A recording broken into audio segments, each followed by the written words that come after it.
अगर ये basic reason होगा इरेक्टाइल डिस्फंक्शन का या प्रीमैच्योर इजैकुलेशन का, तो ये बेसिक बातें पे आप ख्याल नहीं दोगे तो आपका ट्रीटमेंट पूरा हो ही नहीं सकता। लेकिन आप क्या करते हो, ये बेसिक बातों को तो भूल जाते हो और आप क्या करते हो कि आपके शहर के कोई भी बंधु डॉक्टर या कोई दोस्त की सलाह से आप दवा गोली चालू कर देते हो या ऑनलाइन दवा मंगा लेते हो और आपको रिजल्ट नहीं आए तो आपको लगता है कि अपनी बीमारी बहुत बड़ी है, बहुत सीरियस है, कैंसर से भी सीरियस है ऐसा आप समझते हो और इसकी वजह से आप एंजाइटी डिप्रेशन के शिकार हो जाते हो।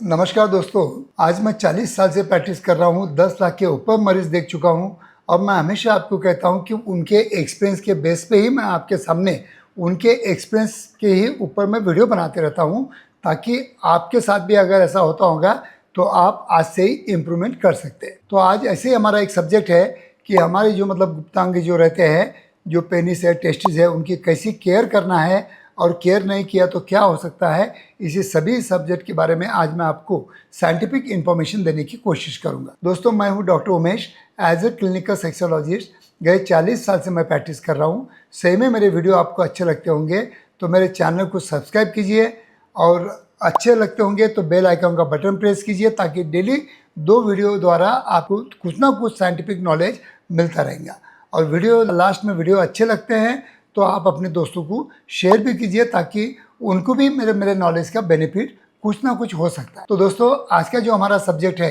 कि हमारे जो गुप्तांग रहते हैं उनकी केयर हम बराबर प्रॉपरली करते नहीं हैं और उसकी वजह से कभी कभी हमें इरेक्टाइल डिस्फंक्शन या प्रीमैच्योर इजैकुलेशन का सामना करने का काम पड़ सकता है। तो दोस्तों, होता क्या है, जब भी मेरे पास पेशेंट आते हैं मैं देखता हूँ कि वो सेक्सुअल हाइजीन जो रहता है, जैसा कि मंथली नीचे के बाल निकालना ही है, नहाते वक्त अपना स्किन पीछे लेके इसके पीछे का जो स्मेग्मा रहता है या फंगल इन्फेक्शन या यीस्ट इन्फेक्शन जो रहता है उसको डेली वार्म वाटर से क्लीन करना होता है, ये वो करते नहीं है। और तीसरी बात उनके जो अंडरवेयर जो रहते हैं वो कभी बहुत ढीले पहन लेते हैं, कभी टाइट पहन लेते हैं तो या कभी कॉटन के नहीं पहनते हैं। तो इसकी वजह से क्या होता है कि उनके गुप्तांग का जो टेम्परेचर रहता है, जो पेनाइल ब्लड फ्लो बढ़ाने के लिए वो टेम्परेचर चाहिए या टेस्टोस्टेरोन हार्मोन्स बढ़ाने के लिए वो टेम्परेचर चाहिए, वो प्रॉपरली मेंटेन नहीं कर पाते हैं और उसकी वजह से कभी कभी उनको प्रॉब्लम आते हैं। और मैं हमेशा कहता हूँ कि जब भी आपको इन्फेक्शन होता है, आपके ग्रॉइन में जब भी इन्फेक्शन होता है तो उसका ट्रीटमेंट इमीडिएट कराना होता है, क्योंकि अगर आप इमीडिएट ट्रीटमेंट नहीं कराते हैं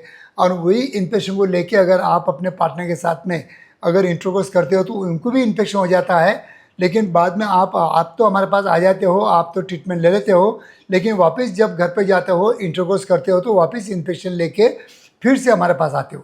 तो ऐसा न करते हुए दोनों का ट्रीटमेंट अगर साथ में करें तो ये फंगल इन्फेक्शन 100% क्यूरेबल है और 100% जा सकता है। तो दोस्तों, मेरा कहने का मतलब ये है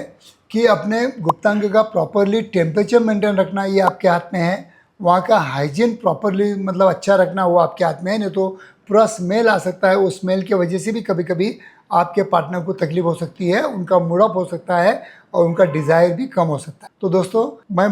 90% जो मेरे पास लोग आते हैं वो कभी प्यूबिक हेयर्स निकालते नहीं है। बहुत गलत बात है, क्योंकि अगर प्यूबिक हेयर्स नहीं निकालोगे तो मैं बोलता हूँ कि आपको फंगल इन्फेक्शन का शिकार होने का काम पड़ सकता है और उसकी वजह से आपके फंगल इन्फेक्शन की वजह से जो आपके नर्व्स रहते हैं वो काफ़ी सेंसिटिव हो जाते हैं और उसकी वजह से टच करते ही आपका इजैकुलेशन हो जाता है। तो दोस्तों, अगर ये बेसिक रीजन होगा इरेक्टाइल डिस्फंक्शन का या प्रीमैच्योर इजैकुलेशन का, तो ये बेसिक बातें पे आप ख्याल नहीं दोगे तो आपका ट्रीटमेंट पूरा हो ही नहीं सकता। लेकिन आप क्या करते हो, ये बेसिक बातों को तो भूल जाते हो और आप क्या करते हो कि आपके शहर के कोई भी बंधु डॉक्टर या कोई दोस्त की सलाह से आप दवा गोली चालू कर देते हो या ऑनलाइन दवा मंगा लेते हो और आपको रिजल्ट नहीं आए तो आपको लगता है कि अपनी बीमारी बहुत बड़ी है, बहुत सीरियस है, कैंसर से भी सीरियस है ऐसा आप समझते हो और इसकी वजह से आप एंजाइटी डिप्रेशन के शिकार हो जाते हो और उसकी वजह से आपका प्रॉपर ट्रीटमेंट होता नहीं है। लेकिन बेसिक इसका रीज़न क्या था कि आपने प्रॉपर हाइजीन मेंटेन नहीं किया, फंगल इन्फेक्शन को आपने ख्याल नहीं दिया,